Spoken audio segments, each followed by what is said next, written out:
Hey everybody, Jabman025 here. Today I'm taking a look at my 5th RE100 kit, the Guncannon Detector.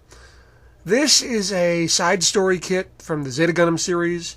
It also showed up in Mobile Suit Gundam Unicorn, which is probably the reason it got a kit. And it's really weird.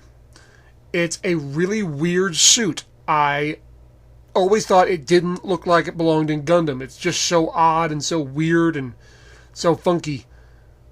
And because of that reason, I decided to pick it up. Let's have a look. Now, starting off looking at the top half, it's got a huge torso on it, a tiny little head with a weird visor. The arms are strange. You got big old hands, they're just simple bracket hands, big giant forearms, and the tiniest friggin' biceps you've ever seen.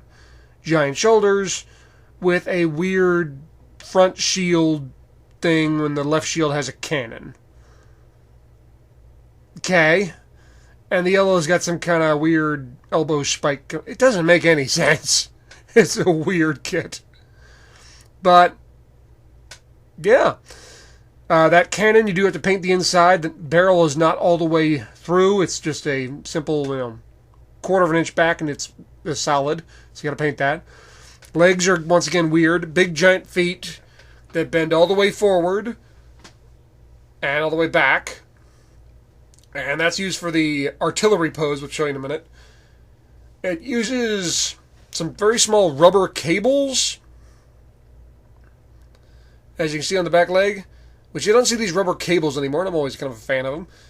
A little bit of painting to do on the knee, on the side of the knees, on the joints. And, the side skirt and the very weird front skirt thing. This is a weird kit, guys. This is weird. Yeah. Add on the backpack, which is just essentially a couple of cannons. This is, like I said, called Guncannon Detector. It's kind of a weird offshoot of Guncannon. It's kind of like the Guncannon was merged with some kind of other mecha from a Mech Warriors game. It just looks really strange in the Gundam. The cannons fall off a lot. They're just kind of snapped together and not very well. You have to do some painting. There's one problem with this kit. Okay, there's many, but if there's one big problem, it's all too loose. I mean, everything bends every which way. The knees go too far forward. The feet go too far forward. It's just a little too loosey-goosey. Now, the front skirt armor, or whatever you want to call it, moves down, kind of transforms, and becomes a base. The front foot moves all the way up. So we're going to do this pose. So it's kind of like an artillery setup. So it's down on one knee. The foot moves all the way forward, so it has some balance. And the front skirt moves down to kind of act as an extra brace. This looks cool, and it's a pain in the butt to set up, and it doesn't really work that well. Because after all this, it's very loose. It doesn't quite fall over, but balancing it is a pain. It just doesn't feel like it's done, quite frankly. I feel like they kind of half-finished it. Accessories, you get this really odd-looking beam rifle.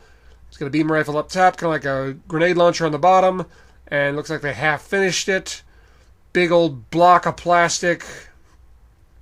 And an ugly gray. Okay. Again, a little bit of painting to do in the barrel because they don't actually hollow it out. Holds it just fine. Like I said, it's a bracket hand, so two pieces just wrap around the gun.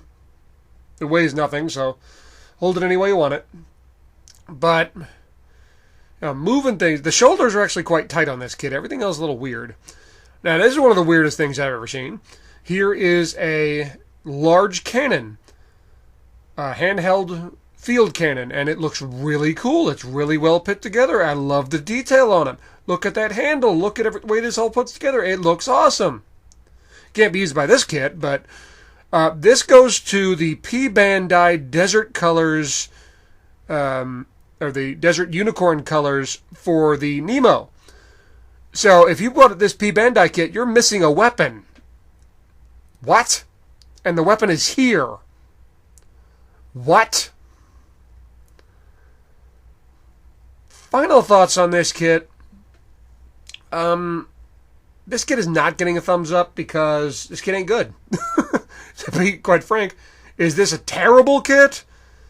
No. Is this a good kit? Oh, no.